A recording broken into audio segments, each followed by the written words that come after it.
water. Right. Yet arises the beautiful lotus flower. You got to find the good in it. Well, you know what? That's really, sometimes that's very hard to do. How do It you, is. I was homeless at one time with my children. I was going through a very bad divorce. I moved in with my cousin Gina. She took me in. I had nothing, but I look back. I had my children, and I had everything. And the lessons that they learned through that hopefully taught them to be, um, you know, grateful and hardworking and strong adults. You just can't give up. well, you can't. And I get so sad, one of the organizations that I really admire a lot is a group called To Write Love on Her Arms. And if you're not familiar with them, people just check them out. It's TWLOHA. And that is their Twitter handle, and it's also their Facebook page. But they are all about helping people who can't find their way through, people that don't feel like they want to stay and see the end of the movie, and for self mutilation and that kind of thing too. And sometimes people lose hope, and they need something like that to come and assist them. And it's like you're so involved with the wounded warriors because there's a real need, and you have found a group that actually truly gets the funds raised to the veterans. Yeah. It's such a big deal when you can find ways to help like that. And I get so sad when I see hopelessness. And I don't think that that's an empath thing. I think it's a tragic thing, because if you don't have hope, then how are you going to alter your reality? Exactly. So sometimes you have to loan people yours, right? Exactly. I mean, even in a busy city street, sometimes through that crack comes a beautiful flower. Right. That was perseverance, why that flower got to bloom. What do you think is your greatest gift to your community? Gettysburg is a tight knit community. I've researched it. I've learned a little bit about it, and you've shared how accepting it is. What do you think is your greatest gift that you bring to your community? I think my greatest gift was from my mother. Um, my mom was not a paid teacher in school, but I lived in Baltimore, and my mom would allow all the kids from the neighborhood to come in and paint, and she would say, "Do not stand out on that street corner. You're going to get in trouble." And I say, "Mom, do you realize who you have in our basement painting? They're really bad." And she'd say to me, "No, they're not. You just be quiet." Right. So she got them to express themselves through their artwork. So then, as we're walking down the street, you would hear, "Leave those girls alone. That's Miss Becky's daughters," or something like that. Then my mom got Alzheimer's. My Oh, mother never stopped teaching. Even in her weakest moments, my mother was the greatest teacher that I've ever come across, because she taught me how to give without expecting anything in return, how to even wipe her mouth and do it with a smile and kiss her cheek. And she could give me nothing back. She didn't even remember who I was, but I remembered who my mother was. So that's how I I went and worked in nursing homes, um, and I just like to give back to my community. There was a lady that came into our store when we first opened up, and I said to Steve, when you first open up a business, you're in waters that you've never been in, and it was a slow day, and I said, "Steve, I don't know if we did the right thing." And he was like, "Pam, just have faith," putting my words back in me. And then this lady comes up the steps, and we helped her up. And she said, "I need one of those boxes." and she had her family, her daughter and her husband with her. And we were like, okay. He goes, because I'm dying and I want my daughter and my husband to be able to talk to me. So I need you to show me how to do those boxes right there. It was the SB11. Oh, my word. Taught her husband and the daughter how to use it. And she said, this is my last visit to Gettysburg. And I said, no, it's not. You come back and talk to me. She was amazing, that lady. So that's like my greatest gift that Gettysburg ever gave me. That's astounding. Yeah. So I knew right then and there that the universe answered my question. Yes, I'm supposed to be here, and no, it was not a mistake. And that lady coming in was just divine intervention because we had just opened up. Right. So that worked out that question is if I was doing the right thing. Well, it sounds like that was a very quick and very definitive response. That's very cool. But you know, our answers aren't always that. No. You know, sometimes they come in the sun touching your cheek or a butterfly.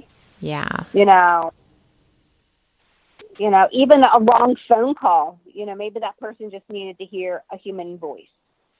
So nothing happens by mistake. I truly believe that.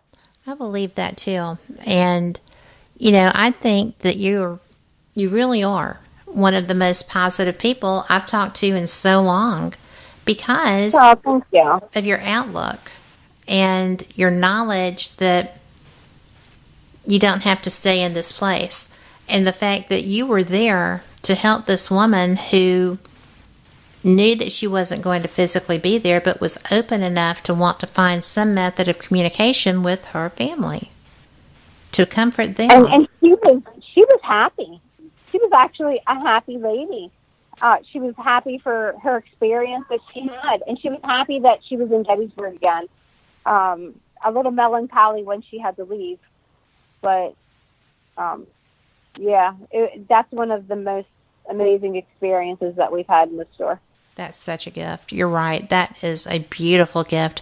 And you know what's really interesting to me is that when you were talking about the trip that you decided that you were going to move to Gettysburg, you described your reaction to leaving the way that that woman was feeling, having to leave for what could be her last time. Absolutely.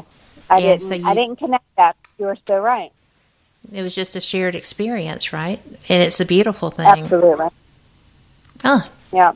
I love when the universe shows off and feeds you. And I don't know, there's something about Gettysburg that just, I don't know if the veil is thinner here or if it's the tragedies that happen here, but it's a very teaching and open place. You just become one with the universe and with the community. You'll see.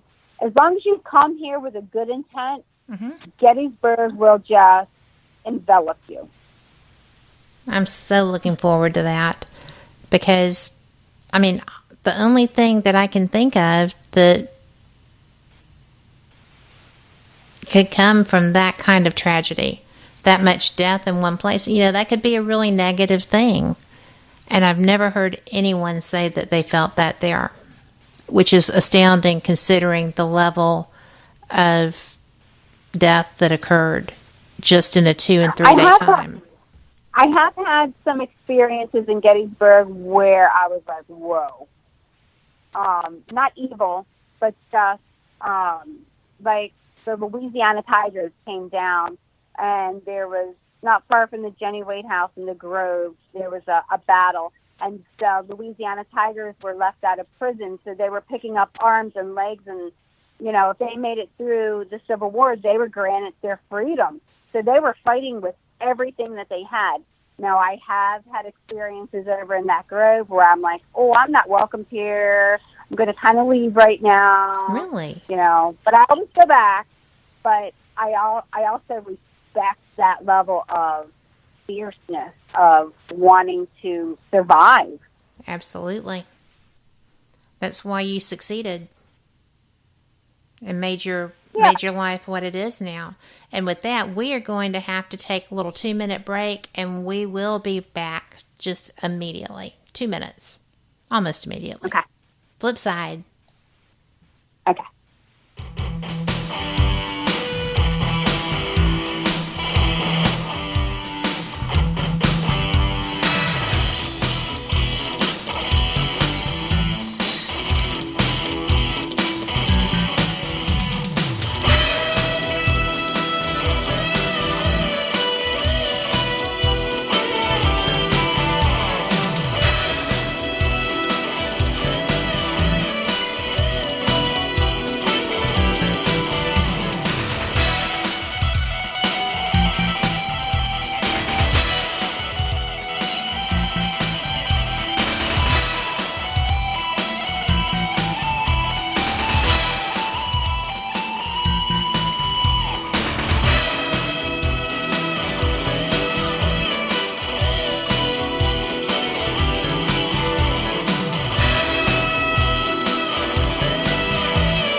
You are listening to WPHM Digital Broadcasting, Birmingham, Alabama.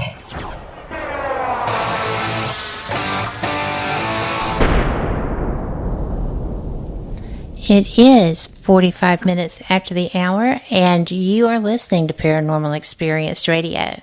I'm Kat Hobson, your host, with my guest, Pam Barry, who is the owner of the Gettysburg Ghost Exchange and Hallowed Grounds Gettysburg Ghost Tours, and her business is the host for the Gettysburg Battlefield Bash next weekend. Not this one, but next weekend.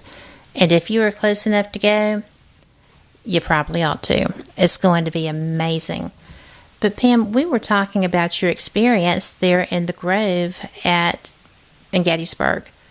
And that is the very first I've heard of someone sharing a negative experience there.